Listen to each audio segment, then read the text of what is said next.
everyone, and welcome to the One Club for Creativity Denver's Fireside Chat, getting your foot in the door. My name is Emily Lennon. I'm the president of the One Club for Creativity Denver. If you're new here, the One Club is a global nonprofit that celebrates great design, killer ideas, and the people who make them. Our Denver chapter is all about building community and helping creatives get where they want to go, whether it's your first gig or your dream job. We're so glad you're here. Whether you're looking for your first internship or chasing that elusive first full-time gig, we know how tough it can be to break into this industry. Today, we're bringing together a powerhouse panel to share real-world tips, personal stories, and proven strategies to help you stand out and make your move. So, want to get your foot in the door and meet cool people while doing it? Join our volunteer team, come to an event, or check us out at denver.oneclub.org. We'd love to have you. Leading today's discussion is someone who knows exactly what it takes to build a successful career in advertising and marketing. George Gier. George is an award-winning executive who has worked with some of the world's most respected brands, consistently driving results. He didn't just climb the ladder, he built his own. As founder and CMO of his own agency, George and his partners took the company public in just 3 years. George, we are so excited to have you. So let's dive in. Hey, thanks, Emily. Appreciate it. Thanks, everybody, for joining. We've got an amazing panel with a lot of experience here, even though we all look very, very young, tons of experience. I just want to start off by saying a wise man once told me that you will spend half of your life trying to get a job in advertising and the other half of your life trying to get the hell out. So right now, today, we're going to focus on the getting in part. And we will have the panel address that shortly. So we're going to go around. We're going to introduce the panel. I'm going to have everybody introduce themselves and talk a little bit about how they got their start in advertising. And I'm going to ask them to give us a little bit of their resume as they go along and how they got into the start into each one of those jobs, because I think some of their stories are going to be very directly relatable to you.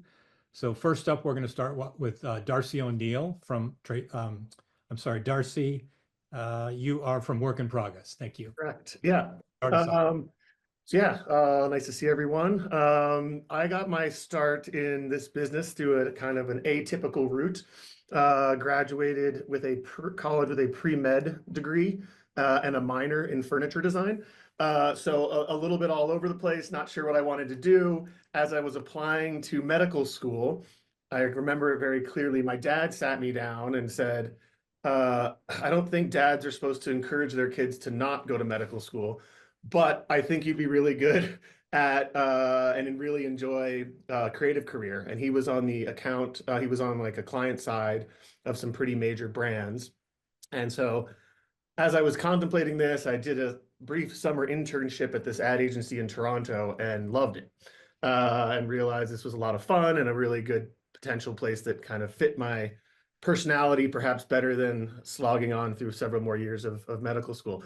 I jumped right into that and realized I did have some furniture creative to make a portfolio, but nowhere near anything that was needed to get my foot in the door at an ad agency. So that internship was super helpful in like setting me up to know what I needed to do. And I then went to the Creative Circus and spent about 1.5 years there working on a portfolio, and then went to every portfolio review and talked to every creative who introduced me to another creative.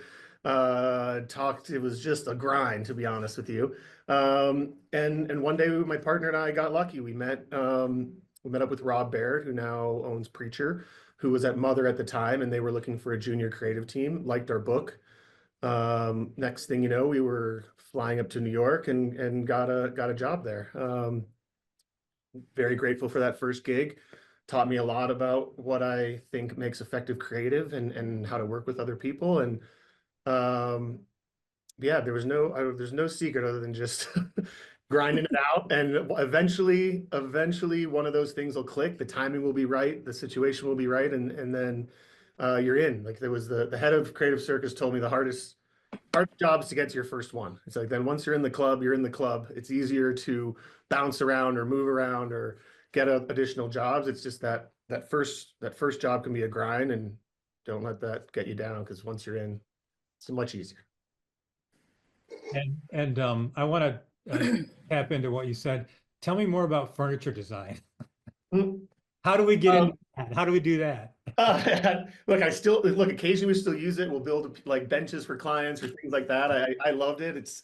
I always had a very kind of two things that are very appealing to me, kind of like the science and fact-based things and creative output. And so when I was doing my pre-med, I needed some sort of creative output, and there was a cool furniture design program where I went to college. And so kind of tapped into both. And I believe they told me I was the only person who ever had both of those things happening at once, as far as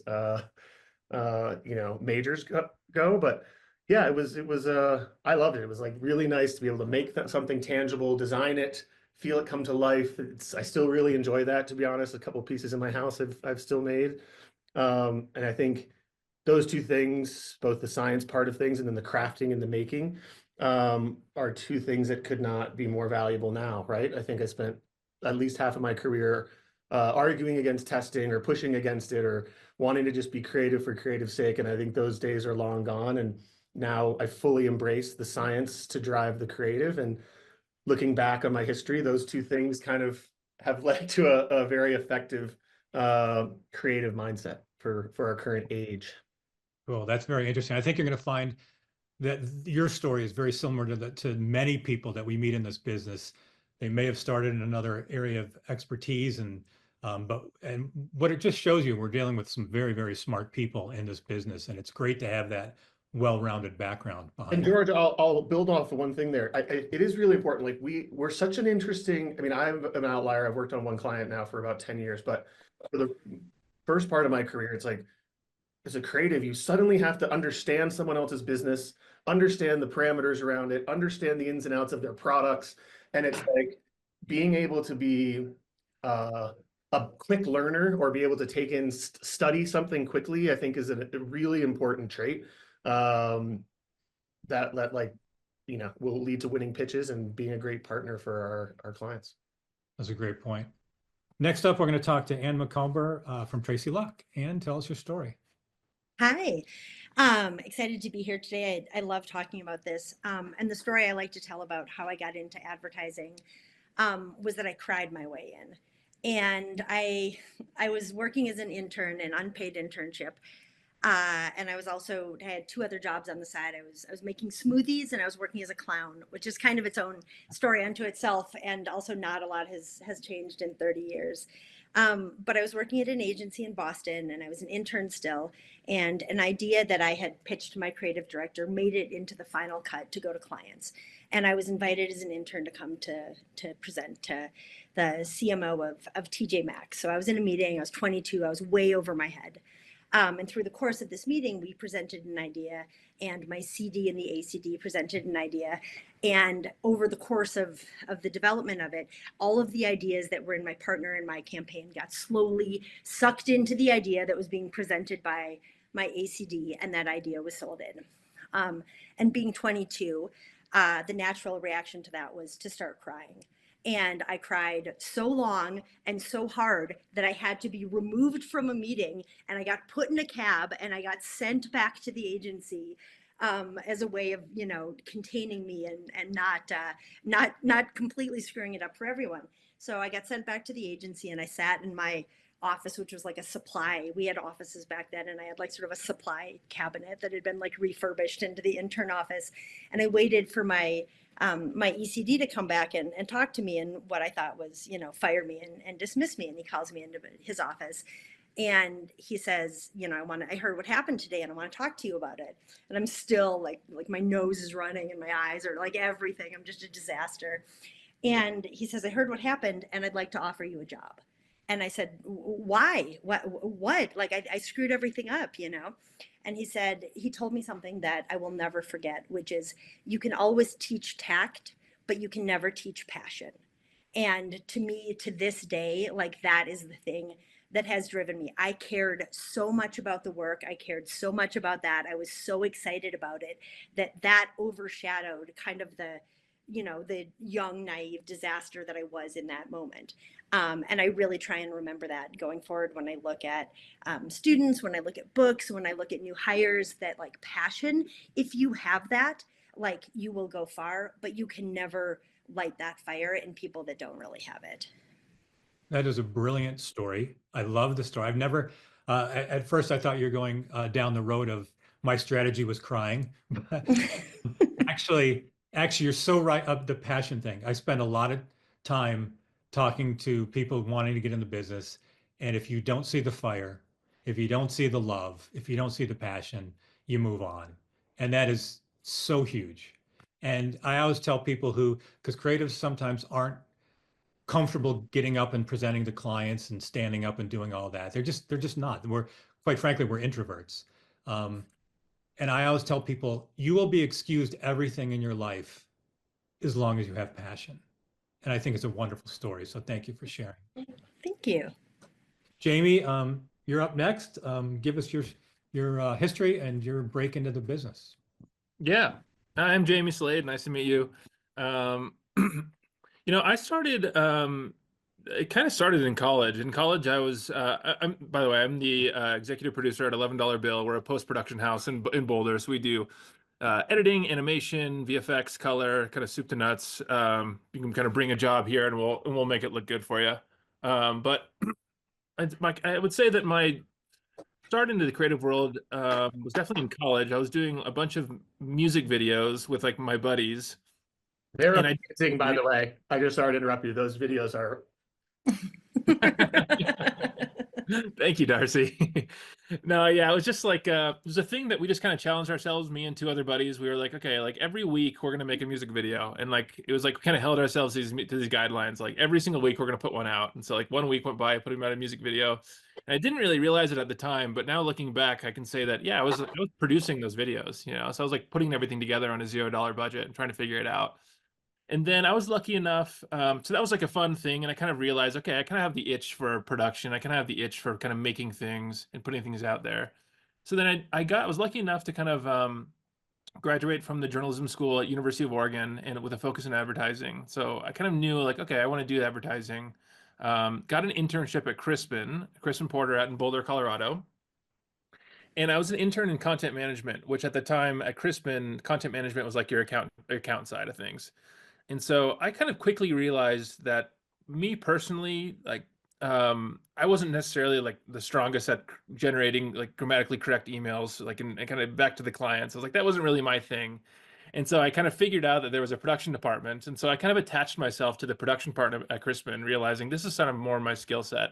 And so kind of to George's point, you want to definitely do, as you're young, try as many things as possible, and have a passion, whatever, figure out what your passion is. And so even though I was at Crispin for an account internship, I thought, oh, well, this is definitely more me in production. And so I was kind of doing two internships at once, lucky enough to be hired at Crispin as a junior producer coming out of that internship, and stayed there for 9 years, some of which I got to make some fun ads with Darcy, who was in the panel as well.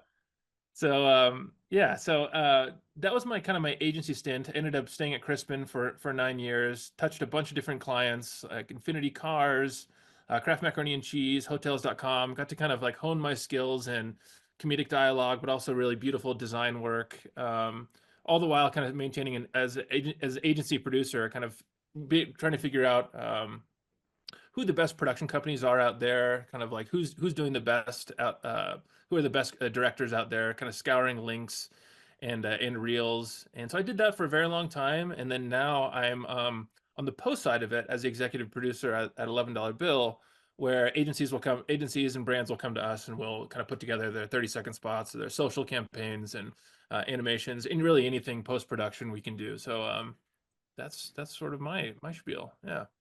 It's a good spiel. And this brings me to a point. I know everyone listening is going to want to see those videos. So if you still have a link, maybe one of the questions will be, please post a link. If you have questions, by the way, please put them in the Q&A box down below. And at the end of this, we're gonna see how many questions we can get through at the end of this. So thanks. Happy to share. Great. Next up is Shanna from Ocean Spray. She is in a hotel lobby. That's why you see a bunch of people walking by her getting lunch in the background. But take it away, Shanna. Share your story. Yeah, hi everyone. It's nice to meet you. My name's Shanna Polesovsky. I'm the director of brand strategy and design at Ocean Spray. I love even hearing everyone else's stories because there's so much like parallel and overlap of just like how we started off in some totally different area and somehow are here getting to talk to you guys today. My story, I grew up in a real small farm town, no creative outlets whatsoever. So like my whole childhood was like round peg, square hole. I just didn't fit in. I wasn't good at math, but like I just kind of got by and stuff. And, you know, as I moved along, went to college, did the traditional stuff, but I realized that, you know, halfway through, I was like, I don't like this. I'm not good at writing. I'm not good at this XYZ. And one of my professors, you know, was just like, this sounds like you would like graphic design. I had never heard of this. This was 2008. Like I had yet to hear graphic design because I grew up in such a small town. I blindly switched. I went into it. I didn't even know how to turn a Mac on. Like I was like Zoolander when they're trying to like turn the computers on.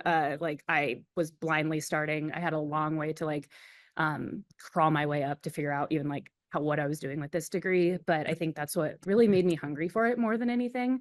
I applied to everything. I went to every networking event. The funny part for me that kind of comes full circle at the end is I went to a career fair thinking I was applying for a graphic design internship through Target, and it actually was a business major one. I went through the whole interviewing process and I actually beat out all the business majors for it, and ended up running a Target for a summer. So, but I learned a lot from that. And, you know, in my senior year, how I actually got involved with the Art Directors Club of Denver, which is now the One Club. My professor told me just to like, you know, apply to their student show. I ended up winning like the best in show for it. And that was really my solidifying moment because I truly had no idea what I was doing. I had never had an internship that was based in design. I was ready to go work at a Target for $35,000 salary because I was terrified to go into the real world with this because I had no idea what I was doing. So that was kind of that moment and how I got connected with the One Club. And I started volunteering. I got my foot in the door at an agency doing, I think, the most boring job in the entire world. I took ads that other creatives had done, and I got to resize them all day. That was literally my job. I sat there and just resized paid ads all day. But from there, with like the volunteering, the networking, the meeting people, even just being at the agency and like getting to like meet people through that and see what they were doing. I got my foot in the door for an interview for an associate art director position. And like, I shit you not, during the interview, I asked, what does an art director do? I had no idea. My background was not marketing. It was not advertising. I went to a state college that was like, just like learn the basics of Adobe and stuff. But I think back to kind of like what Anne was saying, my creative director, who is still one of my mentors, saw something in me, a passion that my portfolio did not portray whatsoever, because that portfolio was garbage. Like I would have never hired me in a million years, but he saw something in me, and he took a chance on me. And that's really how I got my foot in the door. And since then I've had a very non-traditional, I think similar, like Jamie, what you were saying is like, I started in it. I was in the art director world. I loved it. I'm so glad I learned it, but I just kept like feeling these like different things that were pulling at me. So I left agency side.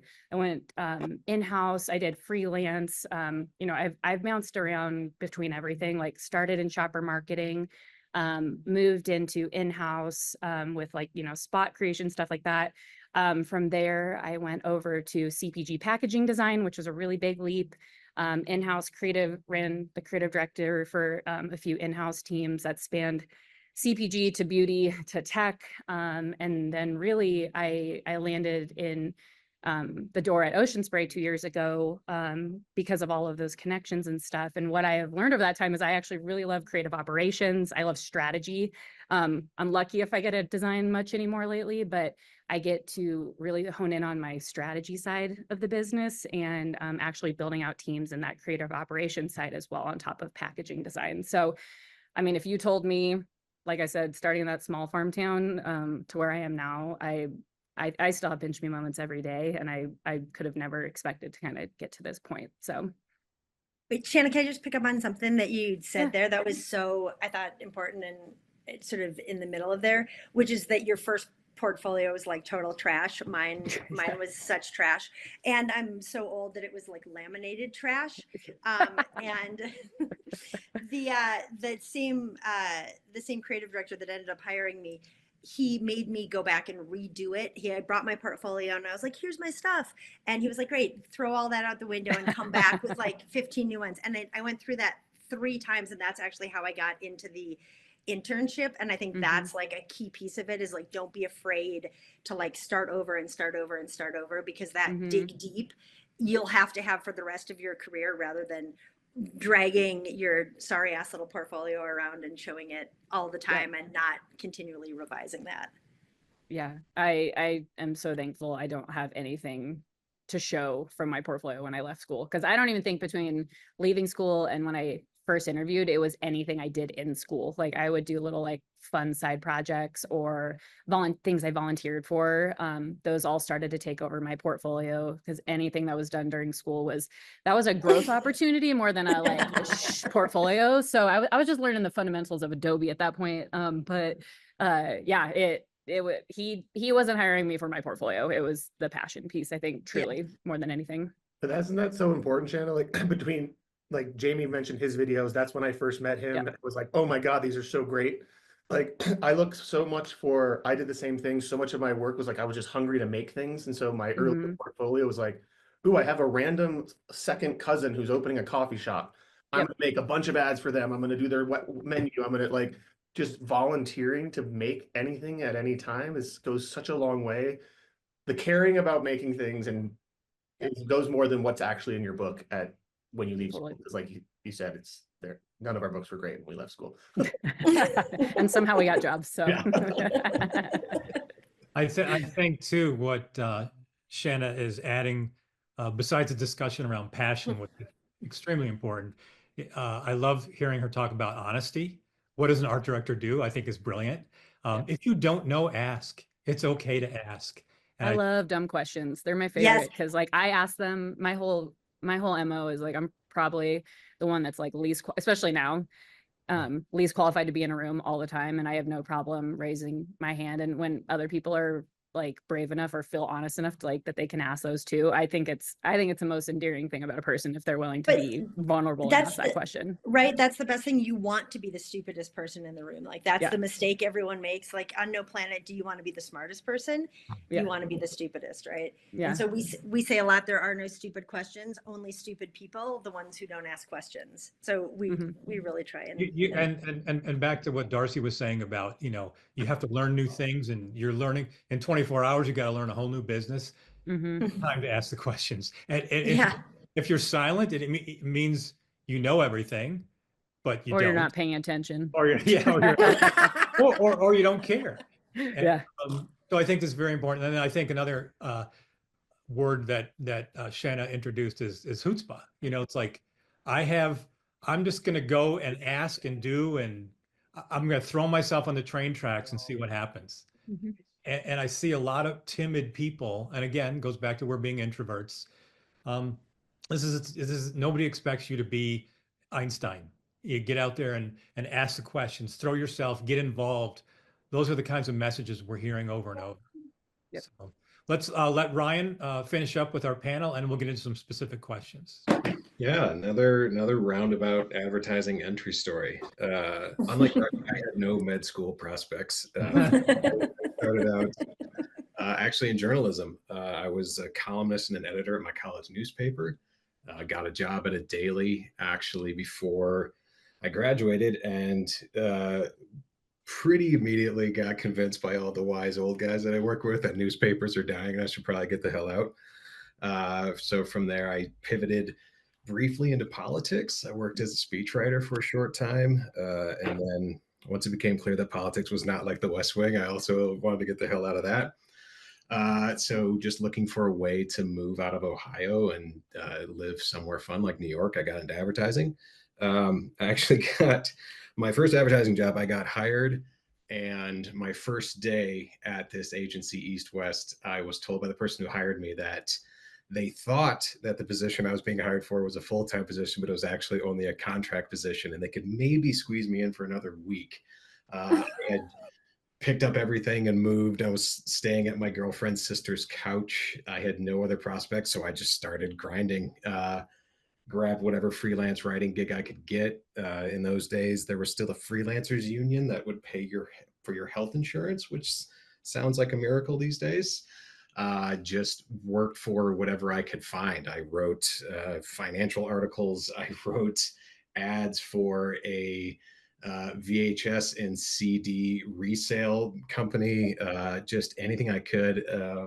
Eventually got a job at a retail marketing agency and just spent my 20s just kind of doing what everybody was saying, just grind it out, get whatever work you can, expose yourself to everything you can do. I worked in-house at Kaplan Test Prep. I jumped from agency to agency because this was the post 08 recession days when raises and career progression was not exactly a thing anymore. And eventually I got, through a connection, hooked up with the Integer Group out here in Denver, moved from there, and have been an Omnicom employee for the last decade from that. And that was a great thing for me to have at that point in my career too, just because of the exposure to not only just hundreds and hundreds of awesome creative people and, folks that have formed my network now, but exposure to, like everyone else is kind of saying here, tons of different brands and products and things that you had to become an instant expert on. Suddenly I'm writing ads for batteries and tampons and beer and everything that you could possibly think of that fell under our massive agency umbrella. You have to write with confidence and with a little bit of expertise. And, I think all of that exposure really left me in the spot where I'm at now, which is, give me a brief and I'll take a shot at it. If anything, I might not actually know what I'm talking about, but I can fake it with enough conviction that I could probably sell something through. So the advice is fake it till you make it. I love it. Fake it till you make it. I think there are a lot of people that know what they're doing. There are way more people that just really make it seem like they know what they're doing. And that's that you hear actors in Hollywood say that. It's like, if they ask you if you can ride a horse, you say yes, and then you go learn how to ride a horse. Oh, I will ride that horse. Yeah, absolutely. Yeah. All right, we've got those are our introductions. We're going to get into some more quicker questions and answers. And before we get into that, I want to thank Max and Gabrielle and Laura for putting some thoughts into the question and answer. So if you have some questions, please load those up on there, and we'll hopefully try to get to those near the end. Thanks. First question I have, and again, we can go any order you like. Anytime you're inspired, jump in. Otherwise, I'll call on you guys. My first question is, obviously, especially when I broke into the industry, it was a much different industry. So breaking in the industry today as we know it, with all the changes going on, what is one piece of advice that you would give to those people trying to crack into the business today? Anybody want to jump in on that one?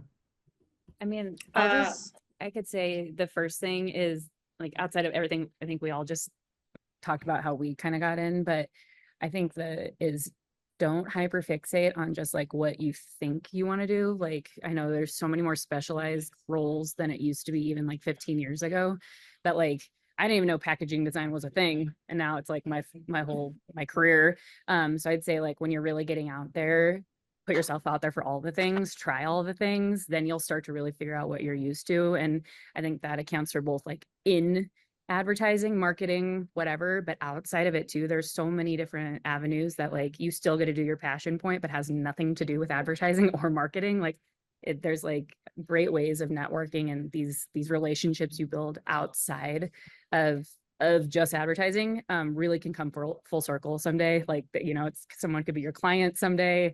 They might be your partner in crime if you guys like get hired at the same agency. But like, really, I think it's that just being open to all of the things. It doesn't have to be forever. Like Ryan was saying, like, I mean, I think I had 5 jobs in 5 years. Like it's not meant that you're going to do this one thing for the rest of your career. So like, be open to those different things that come up and just like put yourself out there.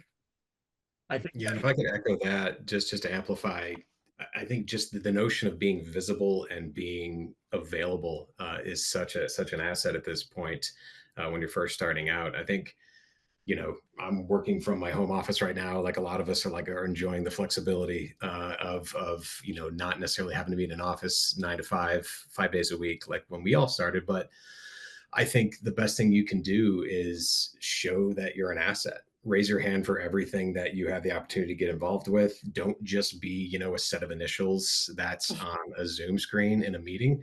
Make sure that folks who can give you opportunities and might be able to help you advance your career, know your face, know what you do, know that you have passion for this. I think it's very easy to, when you're first starting out, to be very timid because you feel like, well, if I don't know exactly what I'm talking about, I should probably just sit here in the corner and not contribute anything. But if you do have that opportunity to get anything, an internship, a first look, a contract job, anything that pops up, show that you have capabilities, show that you have passion and curiosity, because that shows that you're willing to grow, you're willing to learn. And that's a huge, huge asset when you're first starting out. Yeah, that's a really similar one. I mean, I think for me, it's like taking it offline. So many people are like, I did the technology, I have the Photoshop skills, I put my resume through like Bot Builder and submitted it, and they forget how to just be people. And so much of this business is interacting in person. Like, work on your soft skills, get out and network, go have weird jobs and weird experiences, and like get back to the analog, like offline interactions with people, because I think at the end of the day, people really buy people, versus buying a set of skills and a list of shit on your resume. And I think that that skill of networking in that way and applying to jobs in that way has kind of gotten lost. Like, nobody comes and meets you in person anymore for a coffee. Nobody comes and drops off a resume, right? Like, nobody has human interaction. They're like, I sent out 500 resumes and why don't I have a job? So I think so much of it more is that soft skill and getting back to human interaction. A little build on that end is like. Sorry, Darcy. I just want to interrupt. Sorry, real quick. Oh, so say don't. Once you have that human interaction, you've gotten your foot in the door. Do not be late. I've interviewed one person in the last 2 weeks who didn't show up for the first meeting and showed up 20 minutes late for the second. So you can imagine they're not getting a job. But like, that's a very small thing. But yeah, it's important. It is a good one. Be 15 minutes early, because you won't be for the rest of your career, but be it while you're interviewing. And I think that's just great advice. Just be polite. I mean, Yeah. Respect other people. It's not You about. see it nicer, George. I was gonna say, I literally have a note that said, "Don't be a dick," because Don't be a dick. if you want to, especially if you want to stay in the Colorado network, the Denver Boulder area, people don't forget stuff. Like, even if you are, just starting to like, but people don't forget things, and it follows you around. So it's much nicer to say, be a nice person, show up on time. Yeah. It's incredible how much you can keep surviving and thriving and getting new opportunities just because you're a good hang. You want people to like. That's when how they see Vasko's been getting by for 10 years. I hired him. 10 Oh years yeah, ago. I mean, I'm still hoping to break into like furniture design or something like Darcy was talking about before. But like, just if people see your name or see your face and immediately just associate you with just being a pleasant, polite, on time, like all these soft skills Anne was talking about, if that's the first thing they're thinking about, like, you are way, way, way ahead of the game. I'd like everybody who's listening to take what Anne just said, and this is a headline for you to write down, put on your wall, because this is a lesson for everybody, and I think it's our first major piece of insight today. People buy people. It's brilliant. People buy people. Write that down. They're going to look at, if you're creative, they're going to look at your portfolio. If you're in sales, they're going to look at your sales numbers or whatever, their resume. But at the end of the day, they're buying you. And I think it's brilliant, Anne. So thanks for that. Great headline. Gosh, thanks. I feel bought. All right, Darcy, Jamie, anything else you guys want to add on that? No, Nope. I'll reiterate the same point everyone said, I think at least once already, is like the number one thing I'm looking for, and that worked for me, that is what I'm looking, is passion. Do people care? Are they making things on their own? Is their book a bunch? I like, particularly for younger people, like the thing I want to see a book filled with their photography projects, their weird films that made about their friends at University of Oregon, like whatever those things are, like those are so much easier to see. Oh my God, like you can't teach someone to care. And if you can just see someone that they're passionate about making things, almost anything else is teachable. So that's a great segue into our next question, Darcy, which I'm going to read in a second, but I want to also jump on a couple of things that I noticed. First of all, study history. I want to share a real quick thing because I see a lot of students who are wrapped up in all the technology, all the new platforms, all the data, and all the science, which is great. We all can't walk away from that. But while I'm just going to share this real quick, and you'll get to where I'm going to in a second. Technology changes, human nature does not. That's an Einstein quote. And pin that on your wall, because if you don't learn people, it goes back to what Anne's saying, people by people. If you don't understand people, you can't be in this business, because this is about persuading them. It's not about whether you can you understand Figma and you passed a class. It's not about that. Anyone can do that. It's not about the platforms. It's not about all the data science. It's about understanding people and how to motivate them. So that's the underline for that before we go into the next one. So Darcy kicked us off nicely. The next question, what qualities do you look for in a prospective hire? And then the second part of that question is, and how can you tell if they have those qualities? And Darcy, if you want to expand on that a little bit more, but you were saying passion, which I think we're hearing over and over again.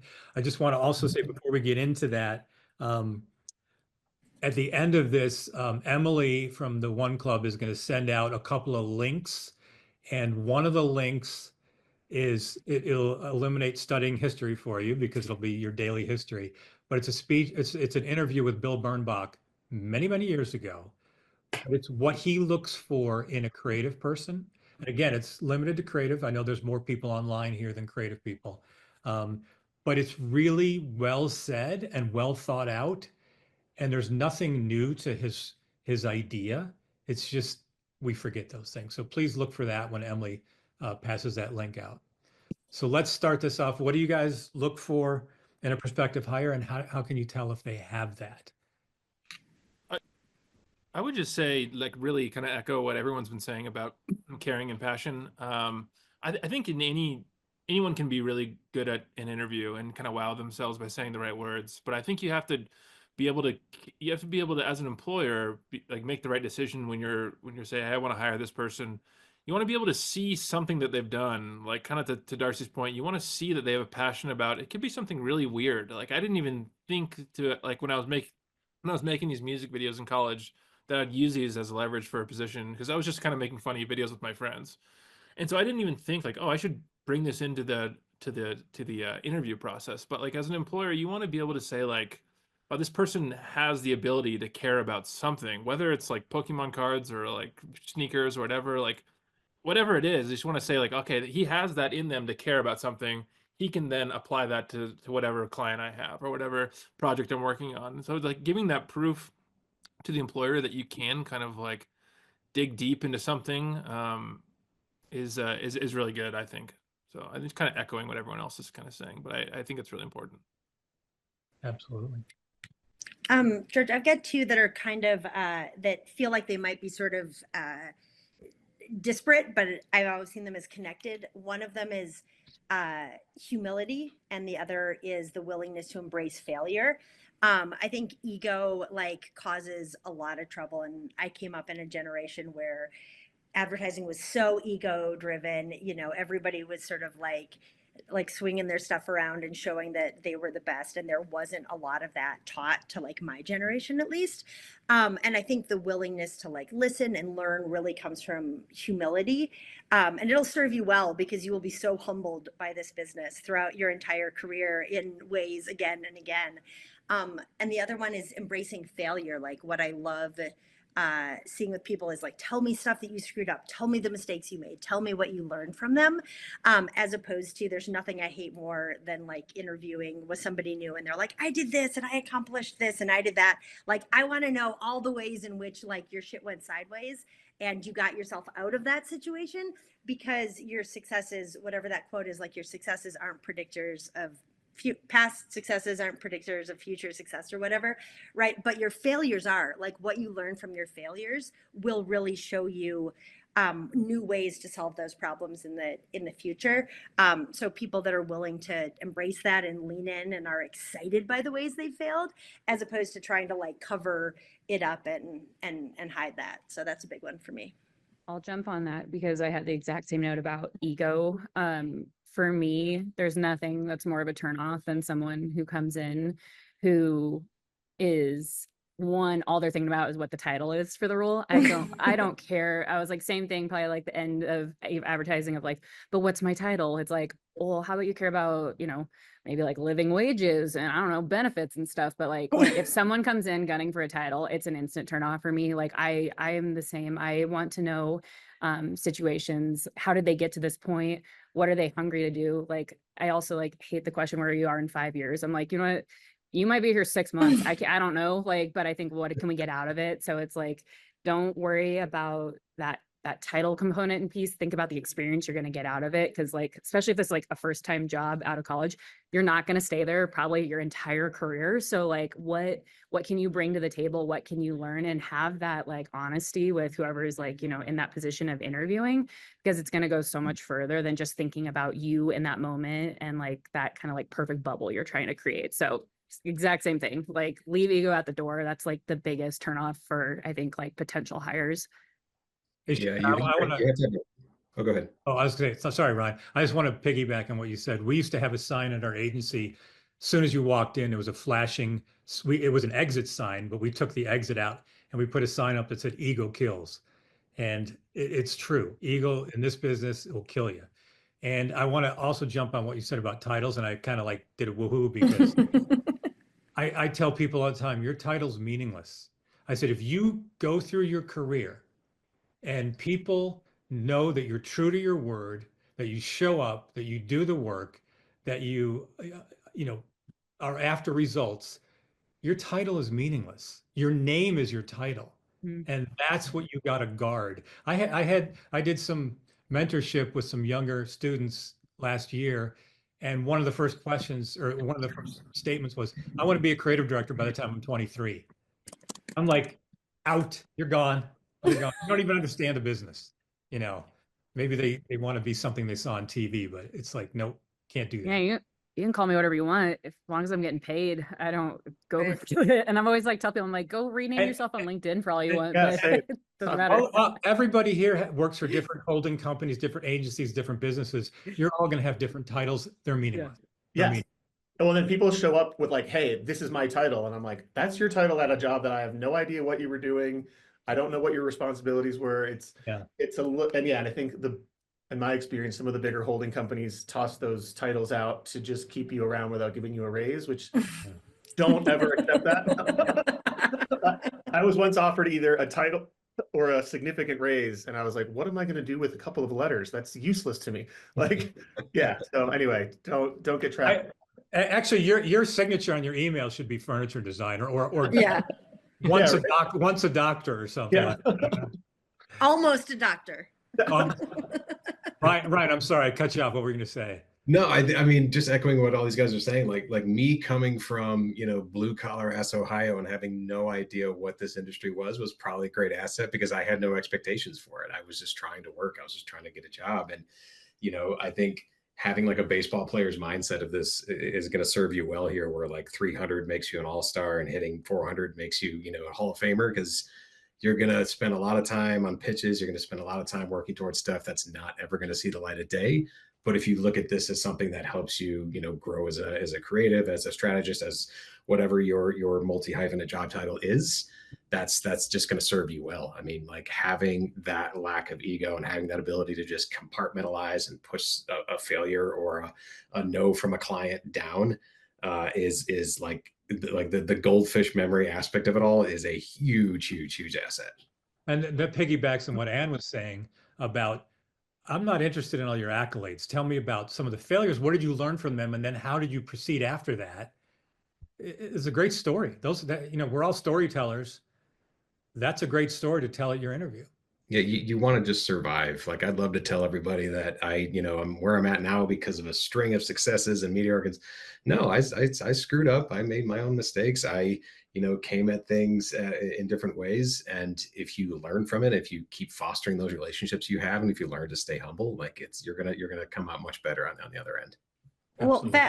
Vasco had another gem in there, which of course was a sports reference, and he knows how much I know about the sportsies.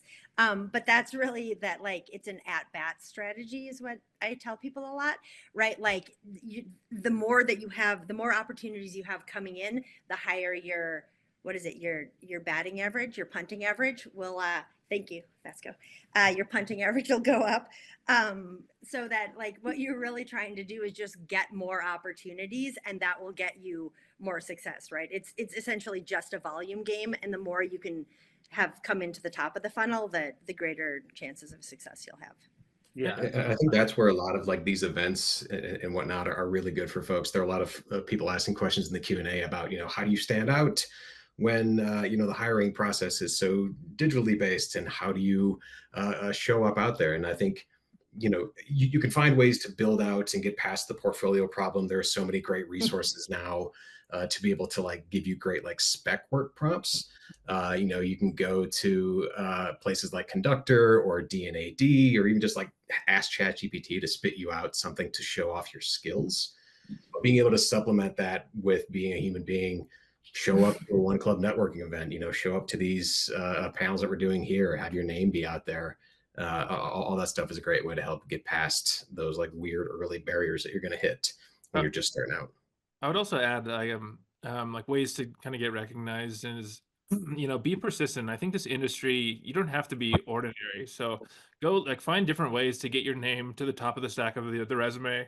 Maybe like, figure out who's the creative director on the client that you love at that agency, and DM them, and then DM the person underneath it, and then figure out who the account director is and DM them. Be persistent. It's okay to go around just LinkedIn, so, or show up at their agency on Friday morning and say, hey, like, I actually want to bring my resume in person. Like, figure out a way where they have to give you an answer, and they can't just ignore it in an email chain. I would say just being persistent isn't bad, and following up isn't bad if you're not getting a response. Like, figure out a way where they have to give you a response. And I think that's one way to kind of be memorable and also just get some of the answers that you're hoping for. I want to touch on, there's a question in the chat, and Ryan, thanks for bringing up some of those thoughts in the chat, which we hope to get to soon. But there's a question from Laura Delacruz: how do you balance ego versus confidence? And I would say there's a phrase called quiet confidence. And it's there for a reason. It's a phrase for a reason, because confidence is something that's in you. Ego is something that's all over the floor. It's just vomiting, right? And it takes time to understand quiet confidence, but I think that's something you guys are going to be so, like, you have 30 minutes to do an interview or 15 minutes and you want to get everything out there. It's okay not to talk for 15 minutes. It's okay. And sometimes, yeah, go ahead, Ann.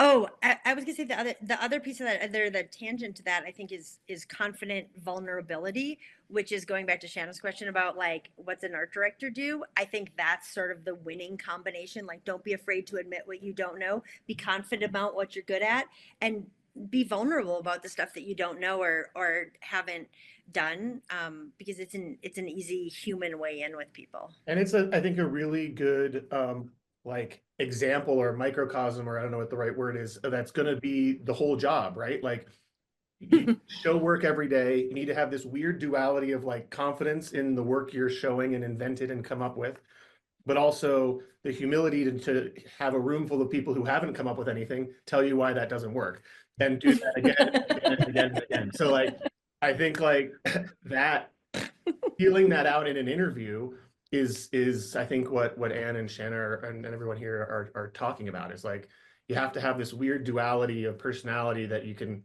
have the confidence to come up with things day after day, but also don't care when that isn't right or you've missed the mark or whatever. And you're 100%. also not going to be everyone's cup of tea. Like, I think that was the biggest. I'm a Libra. I want everyone to love me always, but like the second you can learn that you're not going to be the same match for every creative director, every account director, every, you know, MBA that you cross, like an in-house side of stuff. And that's okay. And some of those interviews are going to be that you're going to realize there is no connection there, and it's not the right job for you either. Like, I think that's such a component too, is like the second you're okay with being your authentic self in those interviews, and that confidence that comes from being you is so much more powerful than trying to form fit to what that potential, you know, maybe potential hire looks like, but you're not authentically yourself, like, because then your confidence is just going to be shot from the beginning. So I say that lovingly, is usually the loudest person in the room. I am not for everyone, and that's okay. But I've found my weird niche space with my people, and like, I know, and you know, like, you just kind of learn how to be your authentic self. But at the end of the day, some of those interviews, you are going to meet someone and you're like, shit, this ain't going anywhere. And that's okay, because it's part of the process. So It's better But for it's a both hard- groups then, right? Because like you don't want a job where you're like stuck yeah. in ads there or products or whatever that don't feel like or don't make you happy. And Yep. yeah, so Yeah. You have to spend your time, a lot of your time, with these people and these products and these clients and these brands. So yeah, make sure that you have at least a passing interest Yeah. in making that so much of your life. Yeah, I will. I'll part a really quick story. If you go online, you can read about it. But how Steven Spielberg got his start in film. I think he was a teenager, he was like about 14 or 15. He literally broke in to the office.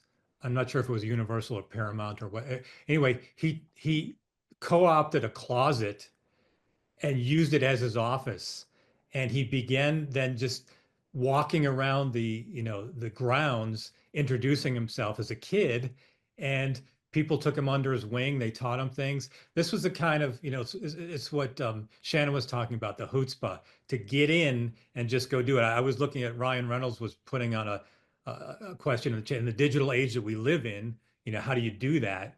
Well, you go be physical. You go, Yeah.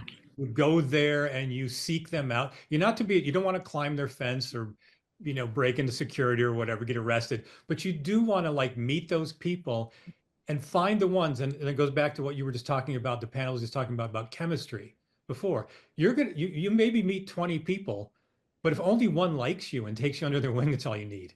So anyway, we'll go to the next question. Not a lot of time left, but I'm gonna, I think this is interesting in the times we're living in. In your opinion, where is advertising headed in the future? Maybe the next 2 or 3 years? And how should someone prepare for that future? So there are a few questions that popped up in the Q&A that kind of reference some of this stuff, you know, asking about AI's place in our industry, for example, and, you know, what you should do now with advertising being such an interesting thing. I mean, I think like branding and consumer customer relationship management, all that is always going to be really important. But I think how you should apply that to yourself is to just really expand the definition of who you are. Actually, a few weeks ago, Christian Robbins, who Jamie works with at $11 Bill, gave a great presentation here through the One Club about AI and how it can help elevate your creative workflow. And at the end of that presentation, he used this term that I really, really love, where he said, you know, be a creative generalist. And it's a thing that's kind of popping up recently, and how like access to these, you know, AI tools that we have can help us do that. I think the days of like, I'm just a writer, or I'm just a strategist, or I'm just a graphic designer are kind of coming to an end.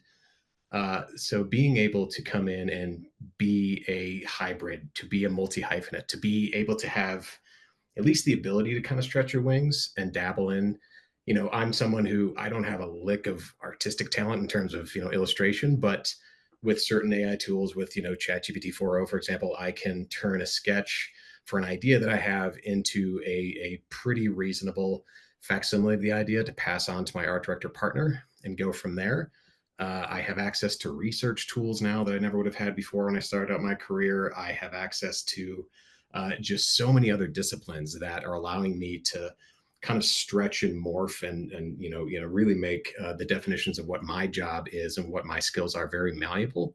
And I think coming up as this younger generation who's coming into this industry with access to those tools, I think is really going to be something that is going to serve you well to do that, just because you're going to have to be really adaptable. You're going to have to be able to do a lot more than just what your, basic bounds of your job title says.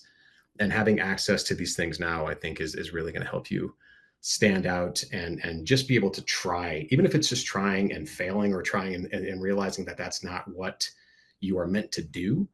Being able to dabble in that way is going to just make you much more attractive and able to kind of spread your wings and stretch out in the space of this industry. I would say in the future, where is the advertising going in the future? I think one thing is important is to kind of just like absorb yourself in the culture. So like, I know people are saying, like unplug and be one with the world, but I think you really have to like plug in and like be a part of TikTok and keep scrolling and figure out why it's popular. Like read New York Times bestsellers from 2025 and 2024. Like why is that popular right now in culture? Kind of starting to understand why certain things go viral, because you can always kind of apply that to whatever project you're working on. I think it's really important to kind of just plug in and kind of absorb it all as much as Fill the possible. well. You got to fill the well. Fill the well. Yep. Yeah, fill the well. I think what Jamie said there around the why is really interesting. Like, why is this? Why is this? And that goes back to curiosity, which for me is like the biggest thing. I was a human that was like digging my heels in as a writer against AI, 3 weeks ago, and all of a sudden I turned the corner and I'm like, but wait, I get to build something and I get to make something and I get to try things out with my friends and I get to experiment in all these ways, right? And all of a sudden I got really curious, and that curiosity helped me lean in to figure out how to solve problems there. So I'll say where it's going. Like, I think where it's going is the people that like actively and aggressively and excitedly work to figure out problems and solve problems and look at new ways of doing things. We're sort of going through that revolution in a way that, we haven't gone through since like we moved from SketchUps to computers. I think that's like the cusp of the revolution that we're on, and just get like super curious and excited about it. That's a good point. I was going to say just the only piece too. Oh, sorry, Georgia. No, Shanna, go ahead. Cut you off. Is like, however you define advertising, marketing in general, because there's just so many different avenues for it too. Like, I started in advertising, and I'm so glad that I got that under my belt. But like, I actually like love in-house. It's really like where I've learned I thrive more. Like one client, multiple facets versus the other way around. And you start to like figure out, like what is that space that you do really well in. And then from there, you can almost like dig in, like Ryan, you're saying, like all the different touch points that you can do, but figure out what that thing is you really like. Like I said, I didn't even know packaging design was a thing 15 years ago. And now it's all I, live and breathe and stuff. And I truly love it. So I think that like, sometimes we get like this, like, what is advertising? Like you have to do it like this, Mad Men way, like type thing. And like, it's like, you can start there, or you could start in-house, and then you should absolutely try all the things, flop around, like get those experiences. And then really craft what your role within this whole world is, because it's not really a one size fits all either. And I think that that's the biggest thing too, is just be, like vulnerable and throw yourself out there, try the thing. And it might not be the forever thing, but at least you learned something from it, and then you can kind of go from there too. All right, well, we're up against the hour. I just want a couple comments on the AI thing. I agree with Ann. AI is a lot of fun, and don't worry, because if you work at an advertising agency, your lawyers will keep you away from doing any harm. So people are always saying, oh, it's going to change the world, change the world. It's only going to change the world as much as lawyers will let us change the world. So you don't have to worry about that. Let's see. I want to share one thing, one little takeaway. Where the future is going is interesting and it's fun, but it's no different than the past. Think of the last 150 years of advertising. It was just started just as newspapers. It went to radio, went to television, then the internet, and then e-commerce, and then so on and so forth. So it's the same old story. I want to share one thing. You can take a quick screen grab of this. These are the books I think you should read about the past so you can get ready for the future. Take a quick screen grab. I will tell you the Luke Sullivan book on the bottom left is a great entry. It's so good. It's so creative. good. Yep. Classic. The Mirror Makers is a book that talks about the repeating cycles of advertising, which is very, very good. And I think we're coming up on the next creative cycle in the next 2 or 3 years. Once we get past all this technology nonsense, it's going to be creativity leading the way again with these new tools. You can learn a ton from Claude Hopkins, My Life in Advertising, Scientific Advertising, Trout and Rise, their book. And then I think one of the most important books is The Man Who Sold America by Albert Lasker, who literally all the things you're talking about here today and all the things you're asking questions in the chat about, Lasker answered those questions 120 years ago. So read the Lasker book and you will be enlightened, because to understand the past is to understand the future. It goes back to technology is changing rapidly, but human beings do not. So please keep that in mind. With that, I'm going to thank the panel. We could do this for 4 more hours. It'd be awesome. I had a lot more questions to get to. We didn't. I'm going to turn it back over to Emily and she can wrap up. And thank you guys all for joining and appreciate the time. Thank you. Yes, thank you guys. We are so grateful at the One Club to have you guys take time out of your busy schedules to talk about this very important topic and to give some of your insights that you guys have experienced. I know I learned a lot, and I'm not a newbie, so I have a couple questions that I want to see answered. One of the questions we did have is, will the unanswered questions from the Q&A submitted beforehand be addressed? So something for y'all to think about. If you guys are cool for it, maybe I send you guys some of these questions that didn't get answered, if you'd be willing to answer some of them. I know you guys are busy, but if you have time, that'd be cool. One of the questions that I liked that came out that I think a lot of people, it was kind of a thread throughout, was, how do you combat imposter syndrome as a young creative? I don't struggle with an inflated ego, but actually the opposite. How do you combat that as a 40-some-year-old man? You still have it. Anyone Who has has that the answer, you can send that to me. I would like to know also. Let me comment real quick. If you do not have imposter syndrome, you're not a creative, or you're not good at what you do. Correct. Every musician, every filmmaker, every advertising person, everybody, poet, novelist, everybody thinks they suck. And you should think that. And if you don't think that, re-examine who you are as a person. You might be a sociopath. Well, you might be. Imposter syndrome is what drives you to become better and better and learn. That's the most important thing. Yeah, you kind of never shake that. You got to kind of keep proving to yourself. Yeah. Yeah. I don't know about the rest of you guys, but even being asked to be on this panel, you're like, me? Why? What do I have to offer? Like, so we feel it even talking to you guys. So don't feel like it's not normal. I think it's healthy and wonderful. And it's what every person should feel. Because if you were a genius at 22, you'd be done. That's a great point. It's a great point. I had a professor in college who was like, we can't all be the stars that make everything align. The designer's designer. Some of us have got to just get in there and get our boots on the ground.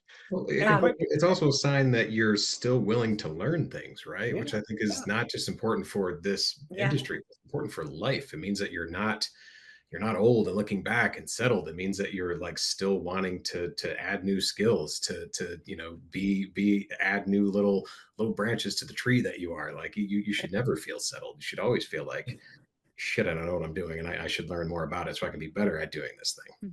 It goes back to being the dumbest person in the room, right? Like if you're the smartest person in the room, you're in the wrong room. Like you gotta go up a level. So yeah, you're not gonna learn by being the smartest people or pretending you are. A quick anecdote to that is the guy who wrote the movie The King's Speech, who won the Oscar about 4 or 5 years ago for that. He was 72 years old. I can tell you this right now. He wasn't done at 22. He was learning up until the moment he won the Oscar 50 years later. So life is a journey. It's not a destination. Great. Okay. I've got another question. I feel like I am someone who has passion and character. I even showed up at WorkInProgress twice to personally hand in my resume, and I still don't feel like I'm being noticed by companies that I'm applying to. What else can I do? Any advice or direction?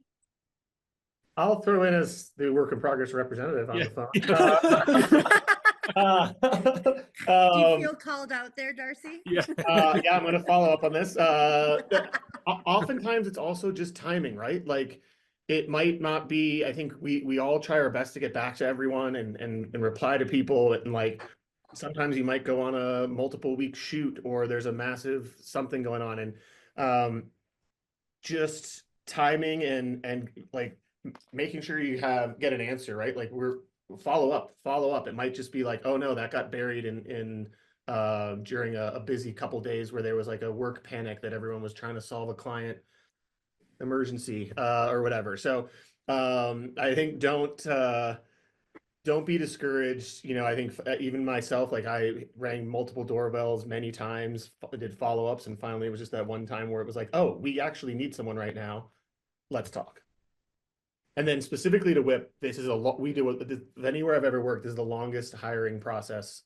We are very cautious to bring. We'd much rather operate very much understaffed than bring in anyone who is a danger to the positive, creative, like open vibe here. I think we all had very terrible experiences. The leadership here, whether it was at Crispin or other toxic agencies, and we are doing very, very, very actively trying to hire slow, find that right person, no ego, everything that's already been shared here. But so our process is really long. I It's trust also places like- that I trust places with a long hiring process more than anything, because you don't want to just be staffed up and then the second something happens, you're the first one dropped too. So I know Ocean Spray's very similar also. We go through a long process and a lot of meetings and a lot of conversations, because it's the same thing. We have a really tight-knit group for our small team. But at the same time, it doesn't mean that you've been written off by any means. It just might be like the internal process, especially being the client corporate America side of it. There's a lot of hurdles to a lot of things. So don't get discouraged by it. Like you're saying, follow up. And make sure that you're not just like dismissing it because you didn't hear back the first time. It's a tough time right now with the economy being what it is too. So definitely don't let that discourage you. You know, those of us who start our careers with that 08 recession or similar times are definitely understand what that's like. Don't, let it be a personal reflection on you. And like everyone was saying, don't let that discourage you from keeping at it, because eventually you will break through, and, passion and creativity and humanity and all of that stuff breaks through. That's what we're all looking for at the end of the day. Well, and it's like that Steven Spielberg story too. Show up and see if you can work as an intern. Show up and see if you can work for free. Like just get your foot in the door to start doing it. We all worked for free. We were all interns. We all, started hustling for no money. And I think part of that is just making yourself valuable. Spec work is special.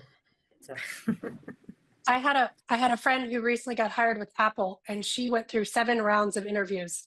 And so I think that's something that people don't be surprised. And like you said, don't get discouraged if it just like keeps going. Because I think some people are like, 7 interviews, my goodness. But I guess that's starting to become more standard. Maybe not 7, but something to be aware of. I think the flip side to that, Emily, is if a company takes that long to make up their mind, and again, Darcy, no offense to WorkInProgress, but I know this and I'll speak my own truth. I know within 5 minutes if we're going to hire somebody or not. I just know, because I've done it for years and years and thousands of times. I just know. I know what I'm looking for. I know how that is, and I think if you belabor that, you take the fun out of it. I hear your point. I mean, Ryan was making the point about, be deliberate and go through that and all that. I get that, but at some point, it's chemistry. And when you meet somebody and you see their work, you should know. You should know. Mm-hmm. Yeah. Well, you guys, we have so many more questions, but we're coming to an end. So again, maybe if you guys are cool, I might shoot you guys an email with a couple of the questions that didn't get answered. And then I will figure out how to get them to the people whose questions weren't answered. But I wanted to thank you all so much for your time. I know you guys are all very busy, and we at the One Club can't thank you enough for your time with us today and your expertise. It means a lot. Thanks for And coming. you know, we've Thanks got for so having many us. questions. We might have to do a part 2. It would be fun. Do it. Absolutely. All right, thank you all. Appreciate it. Thank you. Thanks, folks. Thanks.